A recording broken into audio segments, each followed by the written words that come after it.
In times like these, people often wonder about the future of Europe. Will the European Union survive this century? But European history has always been tough. It's full of conquests, rebellions, alliances, and lots of wars. That's why groups like the European Union were created, to try to prevent more wars. Well, curious about what Europe's past looks like? Let's jump into it. In the summer of 1914, Europe was a place where countries were proud of themselves, often thinking that they were better than others. This pride led to a lot of tension. Big empires like the Ottoman and Austro-Hungarian were struggling as groups within them wanted independence or more power. Germany was showing off its industrial strength, while Britain's navy was unmatched. Countries were making their armies stronger and forming alliances for protection, but no one really thought a war would happen. Everything changed when Archduke Franz Ferdinand of Austria-Hungary and his wife were killed by a Bosnian Serb in Sarajevo, Bosnia. Austria-Hungary blamed Serbia and declared war. Soon, other countries joined the fight because of their alliances. This was the start of World War I, which lasted more than 4 years and changed Europe's map completely. Old empires fell, and new countries were born. Countries split into two main groups: the Allies, including Russia, France, the UK, and others supporting Serbia, and the Central Powers, including Germany, Austria-Hungary, the Ottoman Empire, and Bulgaria. Some countries stayed neutral, while the United States joined the Allies in 1917, mainly because of German submarine attacks. Trench warfare. An interesting fact is that the leaders of Germany, Russia, and the UK were all cousins, making the war kind of a family matter. During Christmas of 1914, soldiers from both sides stopped fighting to celebrate together, singing carols and playing soccer. The war introduced new fighting methods and weapons, like tanks and airplanes. It was the first time airplanes were used in combat, leading to aerial battles known as dogfights. Chemical weapons were also used, causing terrible suffering. On the Eastern Front, the fighting was intense, leading to huge losses for Russia and eventually contributing to two revolutions in 1917. By the end of the war, millions of soldiers and civilians had died. The Treaty of Versailles in 1919 officially ended the war, redrawing Europe's borders and setting harsh penalties for Germany. The war's end saw the fall of monarchies in Russia, Germany, and Austria-Hungary. A devastating flu pandemic in 1918 killed millions more than the war itself. The League of Nations was formed to prevent future wars, but it didn't include some key countries, and the US never joined. The war's aftermath changed Europe. New countries were formed, and some, like Poland, regained independence after years. The harsh treatment of Germany in the Treaty of Versailles, especially the requirement to pay reparations and limit its military, fueled anger and hardship, setting the stage for World War II. Germany suffered greatly from being on the losing side, losing territory, and facing economic hardships. Poland's situation was complicated, as its people had been divided among different armies during the war, but it regained independence afterward. Russia's civil war and Adolf Hitler's rise. Russia went through a civil war after the Bolsheviks took over, promising peace and land, but leading to more struggle. The Soviet Union was formed in 1922, lasting until 1991.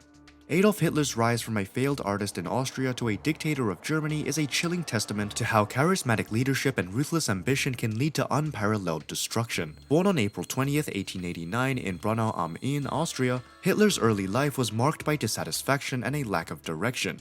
His aspirations to become an artist were dashed after his rejection from the Academy of Fine Arts Vienna, leading him to move on to Munich, Germany, where he lived a bohemian lifestyle until World War I broke out. Hitler's service in the German army during the war was a turning point in his life. He was decorated for bravery but was deeply affected by Germany's defeat. The Treaty of Versailles, which ended World War I, imposed harsh penalties on Germany, leading to widespread discontent and a fertile ground for Hitler's emerging political career. Hitler's entry into politics began with his involvement in the German Workers' Party, which he transformed into the National Socialist German Workers' Party, or Nazi Party, through his electrifying speeches that blamed Jews, communists, and the Treaty of Versailles for Germany's woes. By exploiting economic instability, fear, and natural humiliation, Hitler rapidly ascended the political ranks, becoming Chancellor of Germany in 1933. He then established a totalitarian regime, abolishing democracy and enforcing Nazi ideology. Central to this ideology was the belief in the racial purity of the Aryan race and the inherent inferiority of other races, particularly Jews. This led to the Nuremberg Laws, which stripped Jews of their citizenship and rights, setting the stage for the Holocaust. The Holocaust. The Holocaust was a terrible event where millions of people, mainly Jews, were killed by the Nazis. Hitler wanted to control Europe and started World War II by invading Poland. At first, he won many battles, but later he made mistakes like attacking the Soviet Union and bringing the United States into the war. Eventually, the Allies, including the US, UK, and Soviet Union, defeated Germany. Hitler and his wife killed themselves when they knew they were losing. After the war, the world tried to prevent such things from happening again by making laws against war crimes. But some people still believe in Hitler's ideas, showing that we must always fight against hate and discrimination. Anyway, moving on, we came to the Marshall Plan.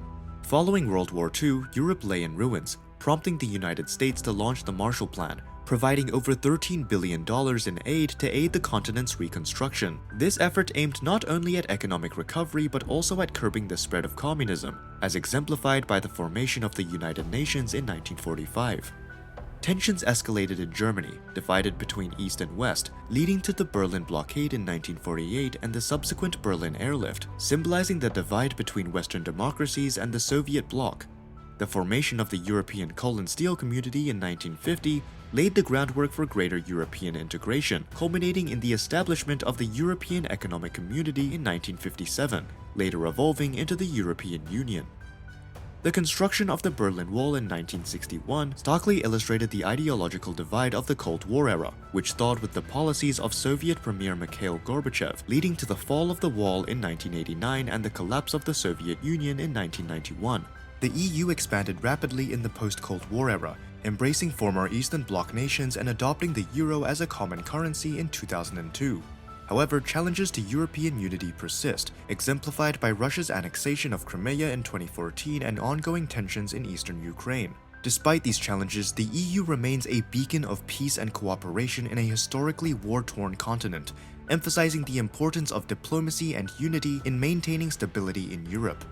Speaking of stability, recently things in Europe haven't been all smooth. Crisis Europe.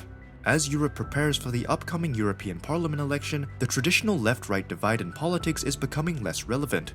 Many parties, regardless of their ideological leanings, are converging on key issues such as migration and social spending. Additionally, the divide between pros and anti-European parties is less distinct, as most far-right parties have abandoned plans to leave the European Union, and the idea of a federal Europe has faded from discussions.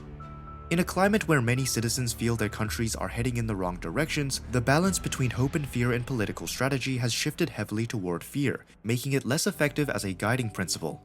To understand the future of European politics, the European Council on Foreign Relations conducted a survey across 11 European countries, including both EU and non-EU members. The survey aimed to map party support against attitudes on various policy areas and the performance of EU institutions and national governments. Over the past 15 years, Europe has faced 5 major crises: the climate crisis, the global financial crisis, the mitigation crisis, the COVID-19 pandemic, and the war in Ukraine. These crises has affected Europeans differently but share common traits. They were felt across the continent, perceived as existential threats by many, influenced government policy significantly, and are ongoing. The term polycrisis has been coined to describe the simultaneous occurrence of these crises, each with its own dominant impact on different societies and social groups. Political parties are adapting to address multiple crises, branching out from their traditional focus areas. For example, parties concerned with economic issues are now addressing climate concerns as well. French President Emmanuel Macron highlighted this diversity of concerns, noting the contrast between those worried about economic stability and those concerned about environmental sustainability. The survey reveals how political parties are responding to these crises and the experiences of European citizens. It shows that parties are broadening their agendas to address various sources of trauma, which will have significant implications for the continent's future in the pivotal election year of 2024. Overall, the complex interplay of these crises is reshaping European politics, challenging traditional divides, and pushing parties to adopt more nuanced approaches to governance and policymaking. Well, as we reflect on Europe's tumultuous history and its journey towards unity, one question lingers: what will the future hold for the European Union? Share your thoughts in the comment section below, and don't forget to subscribe and hit the notification bell so you won't miss out on our next video.